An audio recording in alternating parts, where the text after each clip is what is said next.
Hello friends, today we are going to learn one of the beautiful poem. The title of that poem is The Twins. The Twins he poem लिहिलेली आहे Henry सॅमब्रुक ले. The name of the poet Henry Sambrook Leigh. So let's start the poem, which is very beautiful. The Twins. In form and feature, face and limb, I grew so like my brother that folks got taking me for him and each for one another. It puzzled all our kith and kin. It reached a fearful pitch, for one of us was born a twin, yet not a soul knew which.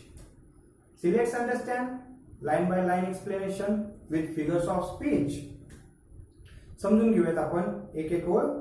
In form and feature. Form and feature हा शब्द तुमच्या book मध्ये दिलेला आहे, ज्याचा अर्थ आहे structure and appearance. Structure म्हणजे आपला शारीरिक बांधा, अपीअरन्स म्हणजे दिसणे. बघा, द ट्विन्स म्हणजे जुळे. आता हे जुळे ज्यावेळेस जन्माला आलेले असतात कसे असतात? इन फॉर्म अँड फीचर म्हणजे त्यांचा जे काही दिसणं आहे आणि शारीरिक बांधा जो आहे तो समान असतो. फेस म्हणजे चेहरा अँड लिम्ब म्हणजेच अवयव. I grew so like my brother. बघा, जसं की जुळी मुले आहेत, ही जुळी त्यांची वाढ ही देखील समान होत असते. मग पोएट हेनरी आपल्याला सांगतायत, in form and feature, face and limb, I grew so like my brother.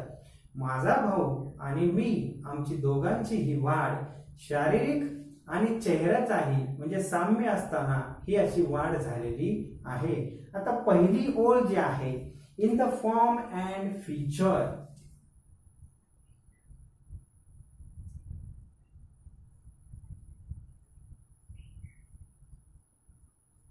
पहा, in the form and feature, face and limb.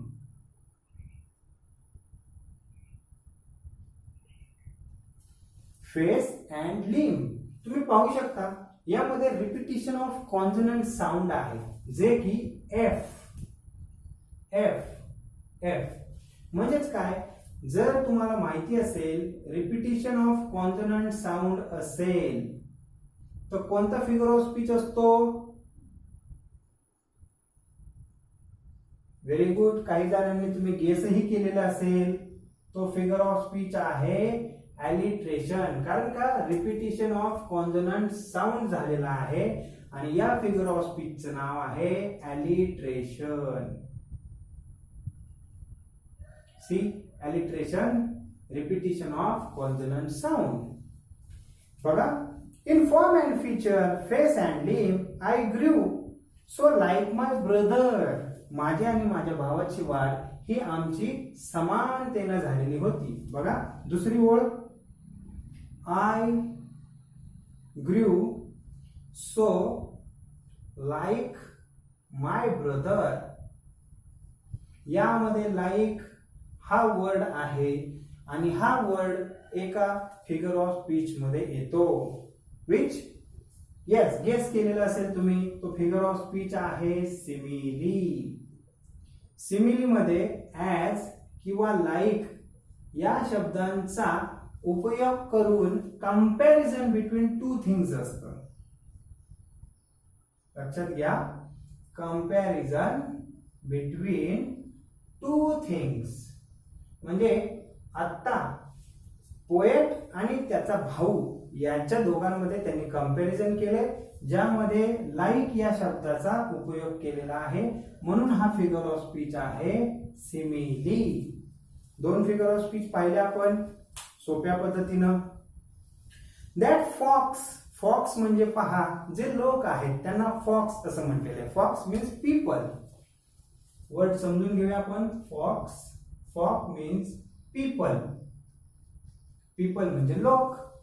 पहा, that folks got taking me for him म्हणजे ज्यावेळेस जुळी मुलं जन्माला येतात त्यावेळेस आपल्यालाही अशा गमती जमती माहिती असतील, काही मूवीज, सिरियल्स किंवा प्रत्यक्ष जीवनामध्ये पण असा तुम्ही अनुभव घेतलेला असेल की जुळ्या मुलांचा गोंधळ फार इतर व्यक्तींचा होत असतो, ज्यावेळेस एखादा व्यक्ती काय करतो, ग्रहित दुसराच धरला जातो.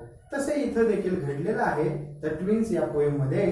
That people what taking me for him, लोक मला समजायचे, त्याने जर काय केलं तर ते मलाच जबाबदार धरायचे. कसे?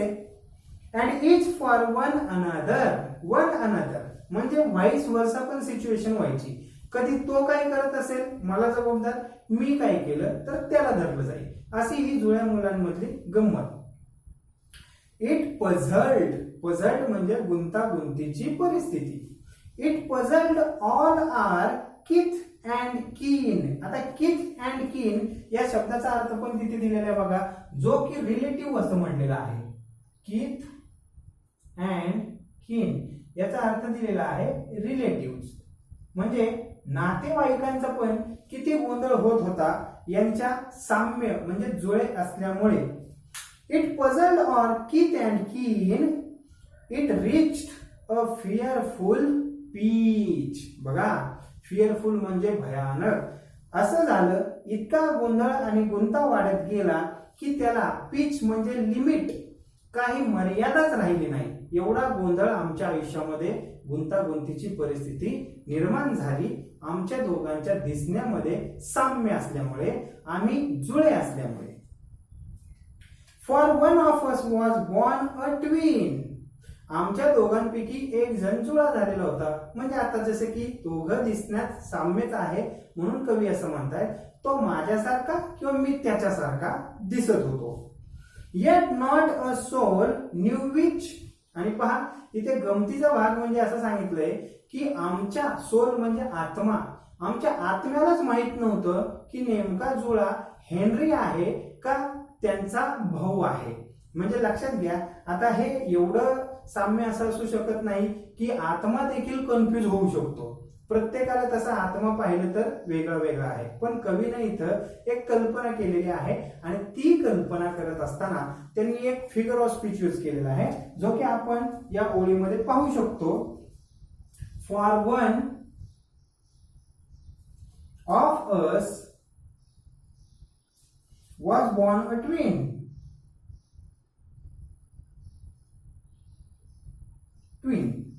येट नॉट म्हणजे अजूनही नाही कळालं. Yet not a soul knew which.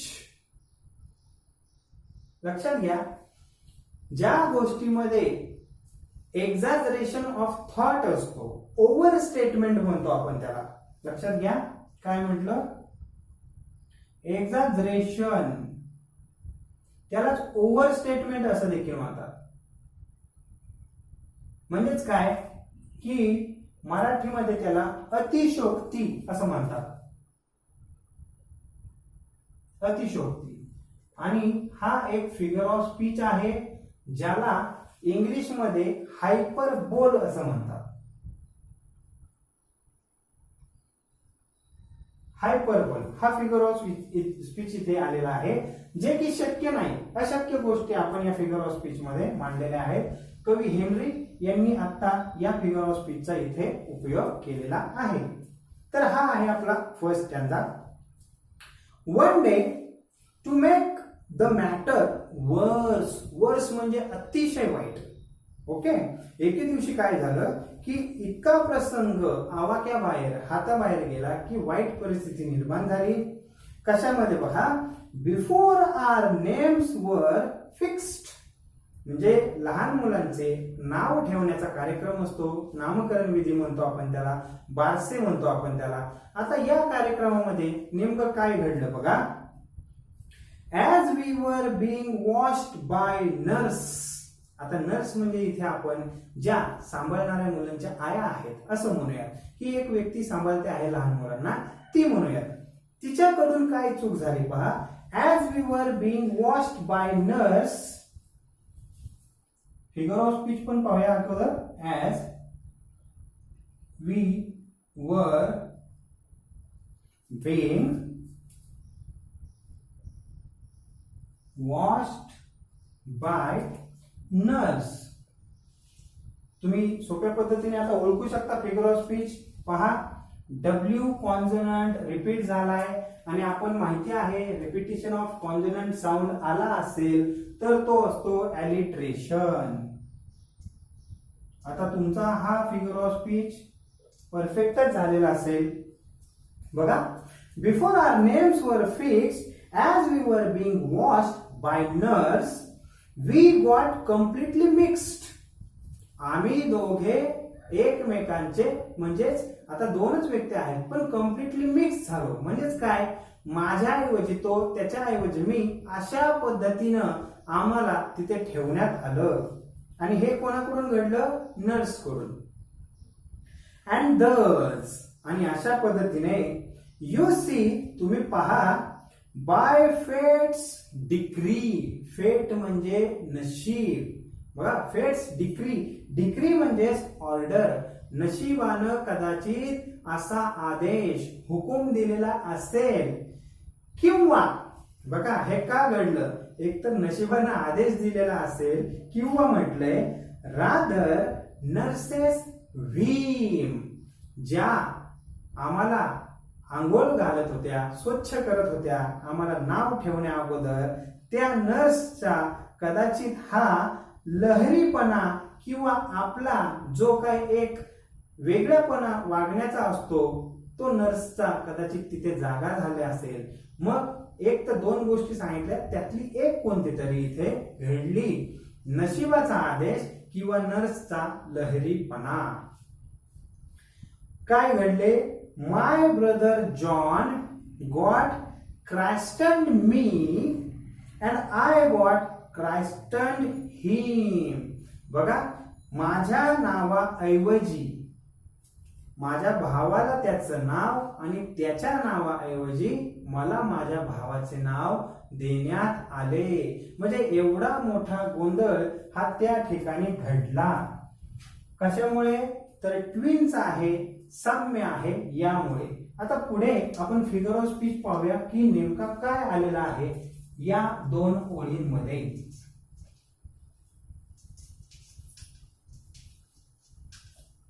पहा, ओळी अशा आहेत त्या, my brother John got christen मी.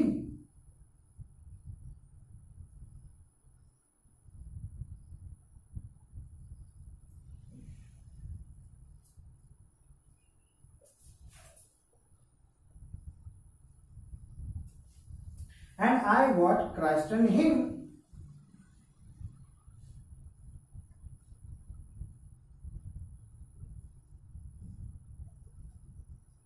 पहा, मग एवढा मोठा प्रकार ट्विन्स मध्ये घडू शकतो का? तर निश्चित ही अतिशयोक्ती आहे. परत आपण म्हणू शकतो की या दोन ओळी ह्या एक्झॅजरेशन ऑफ थॉट आहेत, ओव्हर स्टेटमेंट आहे. आणि आत्ताच आपण अगोदरच्या काही ओळींमध्ये पाहिलं की ओव्हर स्टेटमेंट, ज्याला अतिशयोक्ती म्हटलं, आणि ज्या फिगर ऑफ स्पीचचं नाव आपण लिहिलेलं होतं तो होता हायपरबोल. म्हणजे हा फिगर ऑफ स्पीच हायपरबोल आहे. समजलं? ओके, नेक्स्ट स्टँडा पाहूया. दिस फॅटल लाइकनेस इवन डॉज्ड. बघा, फॅटल म्हणजे अतिशय घातक असा प्रसंग. आता हा काही तेवढ्यावरतीच थांबलेला नाही. दिस फॅटल लाइकनेस इवन डॉज्ड. डॉज्ड म्हणजे म्हटलंय कंटिन्यू टू फॉलो. पोएटच्या आयुष्यामध्ये जसं की ट्विन्स आहे म्हणून काही प्रकार आतापर्यंत आपण पाहिला, लोक कन्फ्यूज होत होते. त्याच्यानंतर दोघांचंही नाव एकमेकांना एक्सचेंज झालेला आहे. पण हा प्रकार इथेच काय थांबला नाही. म्हणून पोएट असं म्हणतायत, हा भयानक प्रकार पुढे देखील सातत्यानं चालूच राहिला. My footsteps went at school. बघा, my footsteps went at school. Footsteps म्हणजे स्वतः कवी ज्या वेळेस स्कूलमध्ये एंटर झाला. लक्षात घ्या, आता माय फुटस्टेप हे इंडिकेट करतं कवी स्वतः आहे. लक्षात घ्या, माय footsteps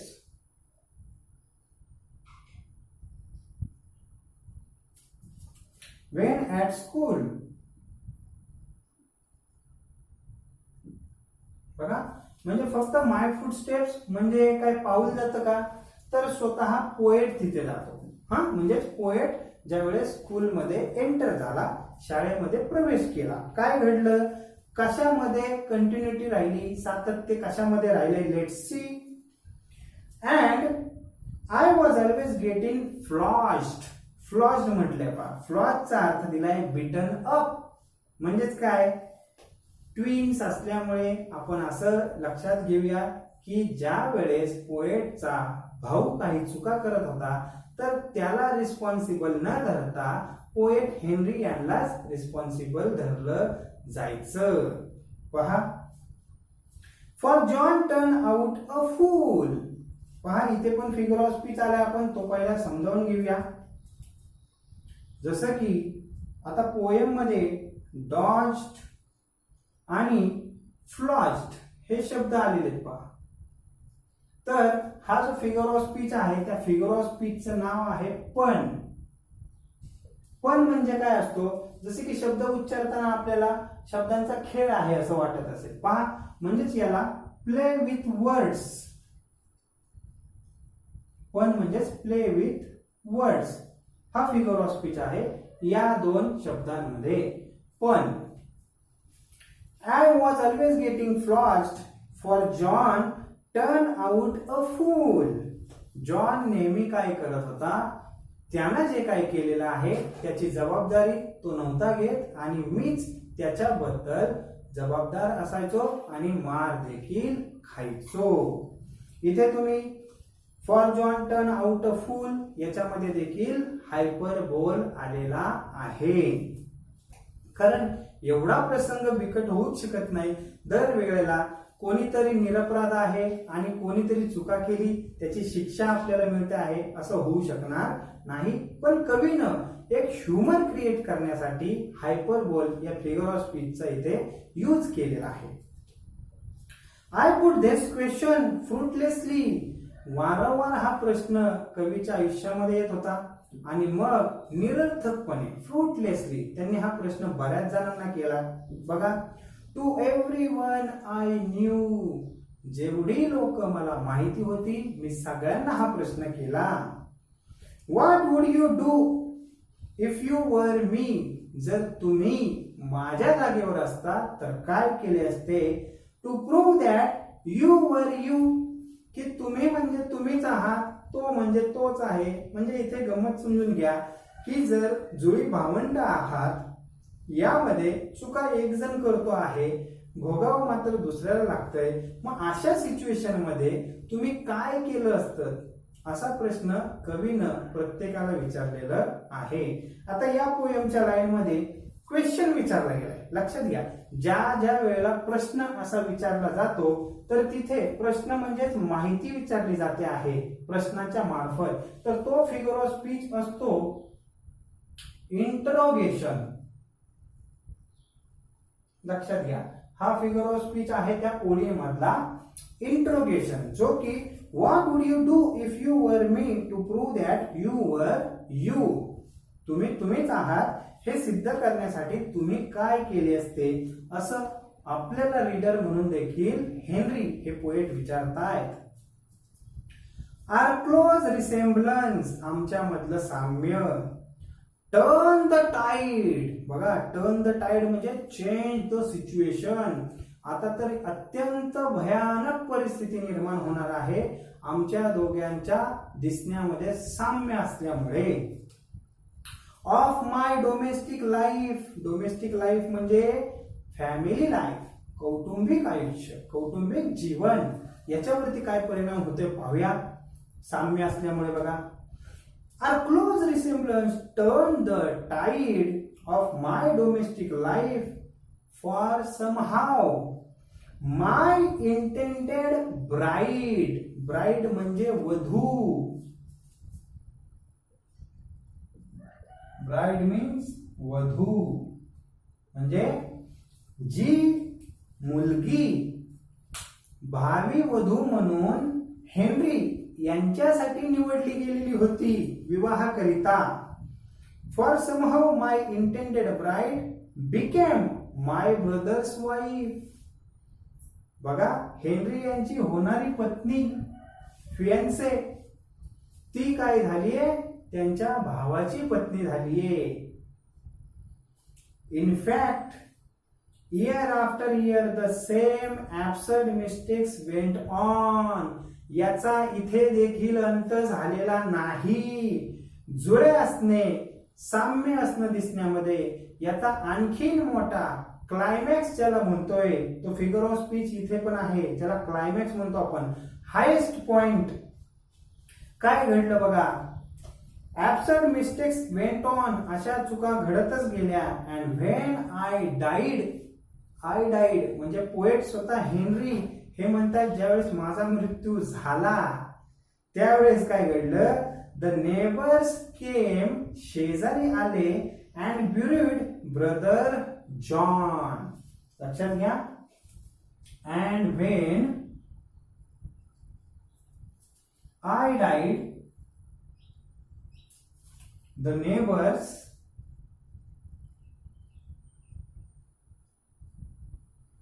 came and buried brother John.